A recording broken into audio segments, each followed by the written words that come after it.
Bismillahir Rahmanir Rahim. Alhamdulillahi Rabbil Alameen wal aqibatu li ahli taqwa wal yaqeen. Wassalatu wassalamu ala ashrafil anbiya'i wal mursaleen khatamin nabiyyin nabil qasim Muhammad.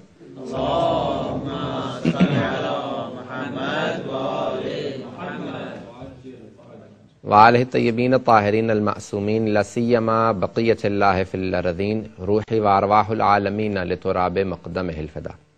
واللعنة على أعدائهم أجمعين من الآن إلى قيام يوم الدين.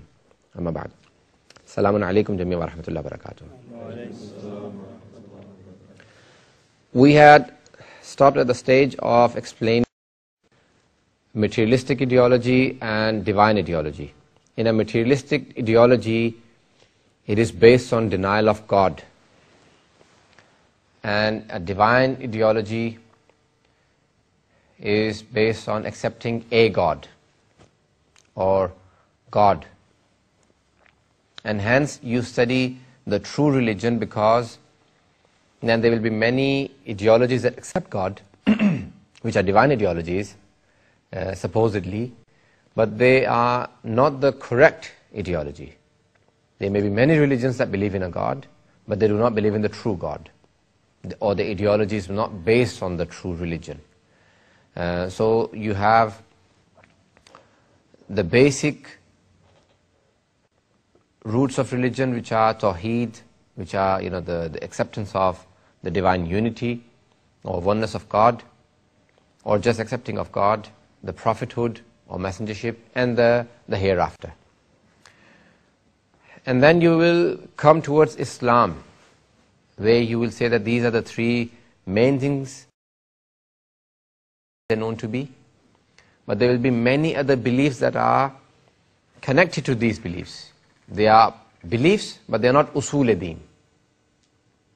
Okay, so they will be, for example, in the Sunni faith, for example, belief in angels and the books, and many other things. And in the Shia, there will be ulama who will bring in two other asl. They will bring in two other beliefs that are known to be amongst usul-e-deen.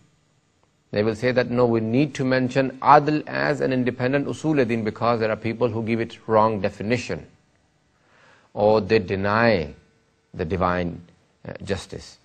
And they will bring in the divine leadership as one of the parts of usul-e-deen, because there are Muslims who deny imamat completely. So they will say it is amongst the usul-e-deen. Otherwise it is only a continuation of risalat, not risalat. Risalat is a general term that means that the leaders are from Allah subhanahu wa ta'ala. They can be angels, they can be the prophets and the imams. But the imams and the prophets are from Allah subhanahu wa ta'ala, that's it, and no one else. That is the concept of risalat. But because there are Muslims who deny imamat, so the Shias have chosen the imamat to be mentioned amongst the usul-e-deen. That no, denial of it would mean that you have denied a whole asl, a whole preliminary, a whole base that is in Islam. And that's why the Shias mention amongst the usul-e-deen imamat, other than the first four. They will mention Tawheed, Adl, Nabuwwat, Imamat, and Qiyamat. So they'll have five usul-e-deen: the divine unity, the justice, the divine justice, the prophethood, the divine leadership, Imamat, and the hereafter. Because the believers of the divine religions have denied or have altered and have changed the messages that the prophets brought, that's why you need to analyze which religion is correct. People have changed the books, they have changed the beliefs. For example, Trinity was brought in, the Bible was changed, the basic concepts were changed. One point needs to be kept in mind here, that the first person that Allah sent on earth was a prophet. So no one can complain to Allah subhanahu wa ta'ala, no one can say, Ya Allah, you sent me in a time when there was no messenger, so I could not get a message. He said the first person that I'm sending is a messenger, is a prophet, is a hadi, is a guide, who will guide the people. The Quran says, وَلِكُلِّ قَوْمٍ هَادٍ.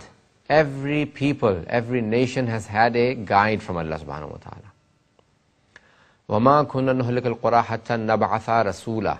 We have not destroyed any village, any inhabitant on earth, any population, without sending previously a guide to them, a messenger to them. A messenger came first, invited them to Allah subhanahu wa ta'ala, and then came the punishment when they denied him. Now,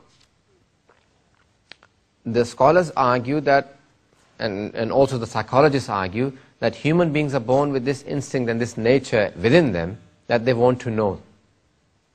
They want to find out. They always want to know what is behind that, what is the reality of something, what is the reality of so-and-so. Whatever they know, they want to know the realities of, they want to know more. From the birth till death, they always want to know. This is a human instinct that they want to know more. Why did that happen? Why did so-and-so politician lose? Or why was he accused? Why? This why behind everything is in human nature. This is what provokes him to find out, is there a being, unseen being? If an unseen being does exist, then is there a connection between him and the human beings? If there is a connection between the two, then does he give you laws to live your life? Does this life and the hereafter, if there is a hereafter, have a connection between the two? Are they in any way connected? So human beings always want to know. Now, recent psychologists have been arguing that there is an instinct in the human beings that is known to be the God gene. We always want to have a God. A God. We all want to have a God.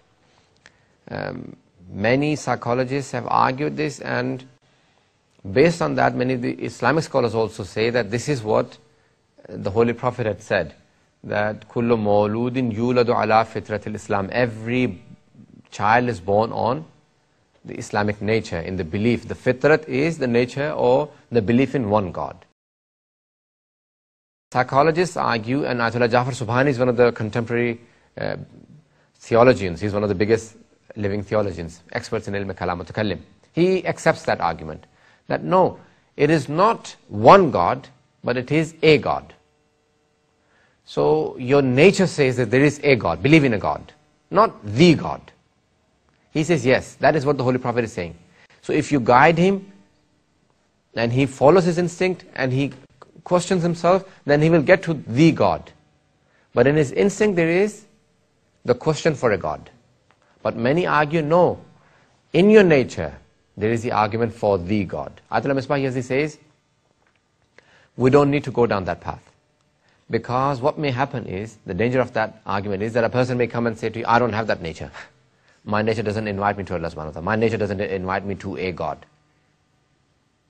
So you don't need to go down that path. Is it a God or the God or whatever? Now there is this sound inside you that is saying that yes, you should go and search into the concept of God. Many say we should of it. What is the answer to that question? You should ignore it because there is no benefit. The answer, Ayatollah Misbah Yazdi says that, well, hang on. You need to see the probability that if, had there been a God, which you have denied, what are the consequences of denying it? Are the consequences very little, like there is no result, there is no problem in denying that God, nothing will happen? Or no, something major will happen. Everyone following me so far? If God existed and you denied, I don't want to go down the path of accepting a God. What will happen? Will you have an eternal base in hellfire? Or will you have an eternal, if you accept it, will you have an eternal life in the paradise? Because the probability of going to hell is so high, an eternal life in the hellfire. It says, don't ignore this call from inside you. Don't ignore it. Because the probability is high, then you would not ignore that fact, that there may be a God. Okay? Especially, there have been hundreds, if not thousands, if not 100